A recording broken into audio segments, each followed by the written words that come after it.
and welcome back to my channel. Welcome to another video. If you're new here, welcome. My name is Kristi.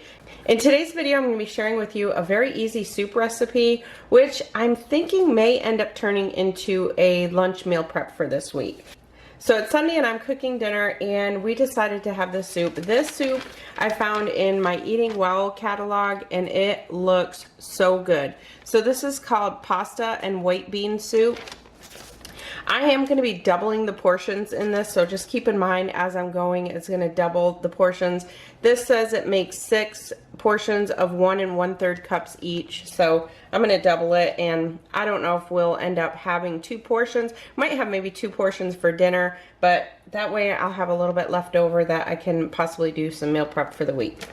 I am going to be making this exactly the same with the addition of adding some turkey kielbasa. So I'm just going to cut this up and add this to ours just to give it a little bit extra protein and just because we wanted to add some meat into ours. But feel free to make it without the meat, completely up to you. So we are going to need some olive oil. Here I have 4 cloves of garlic, and then of course the turkey kielbasa. I have some Italian seasoning, also over here some salt and some pepper. And then it also calls for some crushed red pepper. I'm just going to use these red pepper flakes. I'll probably just put a very small amount in there. Also some frozen spinach. And it calls for, I think you pronounce it mirepoix. It's like the combination of diced onion, celery, and carrot. I couldn't find that at the store, so I got this gumbo mix, but I took the okra out because I'm not a fan of okra. So mine is going to have corn, celery, onions, and sweet red bell peppers. And then I also have 4 cans of diced tomato. So the original recipe calls for 28 ounces. So to double it, I just used 4 of the smaller cans. And then also some cannellini beans that I'm going to drain and rinse. And then the other thing it calls for is 8 ounces of small whole wheat pasta, such as elbows. So instead of the whole wheat elbows, I'm going to use this organic brown rice and quinoa fusilli. I think that's how you say it. So because I'm doubling it, I'm going to use this whole bag. And then I'm also going to need 2 cups of chicken broth, actually 4 cups for me. So I freeze my own chicken broth. I just make it myself and then I freeze it into little cubes. So I'll take 4 of these out of my bag and just put those in there. And then also I have some Parmesan. I just have a brick here. I'm just going to be shredding this. It calls for 4 ounces of grated Parmesan cheese, but I'm just going to shred this up into each individual bowl at the end. So I do have some water over there boiling for the noodles, and then while those are going, I'm going to put the rest of the soup ingredients together. Alright, so I'm going to put about a tablespoon of olive oil down in the bottom of my pot. And then I'm going to add my gumbo mix, so use whatever you're using, go ahead and add that. I have my heat on medium-high, and I'm just going to cook this up for probably about 3 minutes, just until it's softened. Alright, I don't know if you saw me or not, but I just added in 2 teaspoons of Italian seasoning, a teaspoon of salt, about a half a teaspoon of black pepper, and just a little pinch of the red pepper flakes. I think my camera turned off while I was in the middle of it.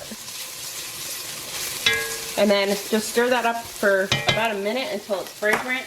Now I need to add the tomato and the broth, and since my broth is frozen, I'm just going to get that in there now so that will get melting. Alright, now that my broth is melted, I'm going to add the tomatoes and the beans.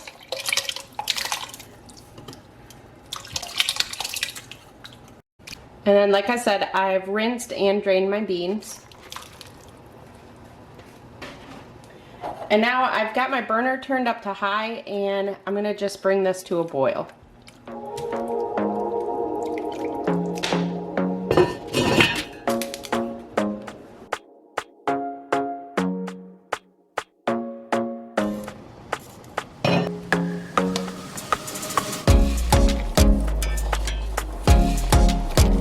So now I've turned the heat down and I'm going to let it sit and simmer, a pretty good simmer, for about 10 minutes. I'm going to stir it occasionally. I am going to cover it. So while that simmers for 10 minutes, now I'm going to cook my pasta.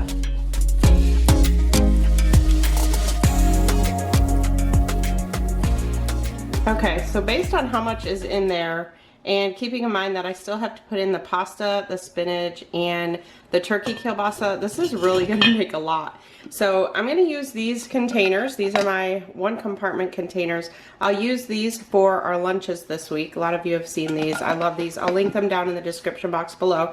And then I'm pretty sure we're still going to have more left. So I have my super cubes. So these are actually what I put that broth in. That's why they were in the shape like this. I make my broth and then I put them in here and then just freeze it and then take it out and put it in a bag. I usually do that with like soup or chili or my pasta sauce. I like to make my own homemade pasta sauce and then I'll just freeze it into 1 cup containers. So in here you can see it's marked with a cup or half a cup. So I'm probably going to be doing that with some of the soup.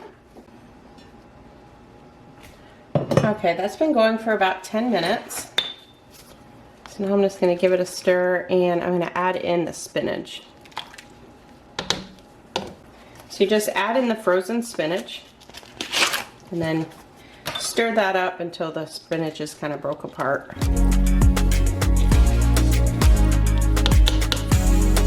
Okay, now I'm going to add in the turkey kielbasa.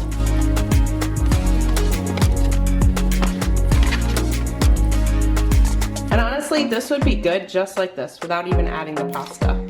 But I am going to add the pasta. And I'm glad my Dutch oven is not any smaller, because that filled it right to the brim. So if you don't have a Dutch oven, you can use, you know, just a regular stock pot, soup pot.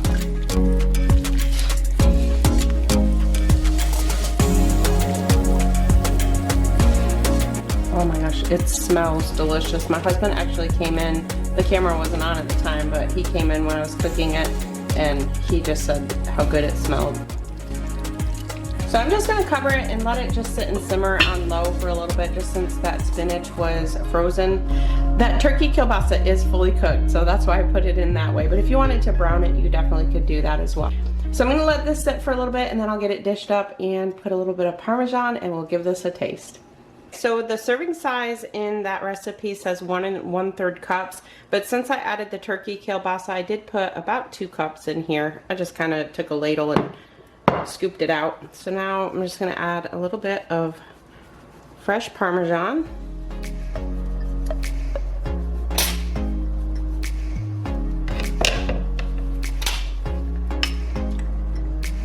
There we go. Oh, it looks so good. All right, here we go. Moment of truth. See if I can try and get a little bit of everything on there.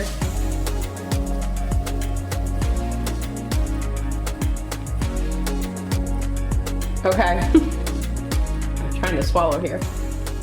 Okay, so that is delicious. It's kind of like a mix, I would say maybe of like a jacked up vegetable soup and a minestrone soup. I think maybe like a combination of the two. But it is so good, and that turkey kielbasa really adds some flavor, so I'm glad I did add that. But again, you definitely don't need to do that. So the great thing with this soup is it's so versatile. If you want meat in it, but you don't want chunks of turkey kielbasa, I would say like some ground turkey or ground chicken or even some ground beef would be really good in this as well. Lots of different options. So I took this dish out of here, and as you can see, it didn't even make a dent. So I'm definitely going to be having this for meal prep this week and probably freezing it as well. So this is what it made. I have 6 meal preps, and then I also have my container here that has 4 cups of it in there. So I'll just leave them in this until they're frozen. I don't know if I'll take them out and put them in a bag like I do the broth. I might just leave it in this, and then I can pull this out, and this will be a dinner for my husband and I one night. And I still have some left for us for dinner tonight. There's still some in the pot. So that's all I'm doing for meal prep this week. We had our grandchildren, so I really didn't have a lot of time. So I basically took the time I was making for dinner and put it into a lunch prep. And then for breakfast, we'll just make that each day and take it with us. Honestly, for breakfast, for me, I have been getting up and eating my breakfast early. So usually before I even go to work, I make breakfast. So I really haven't had a need to meal prep my breakfast lately. So this is all I'm gonna be doing this week. So I hope you liked this video. If you did, make sure to give it a thumbs up. Thank you all so much for watching. I'll see you in my next one.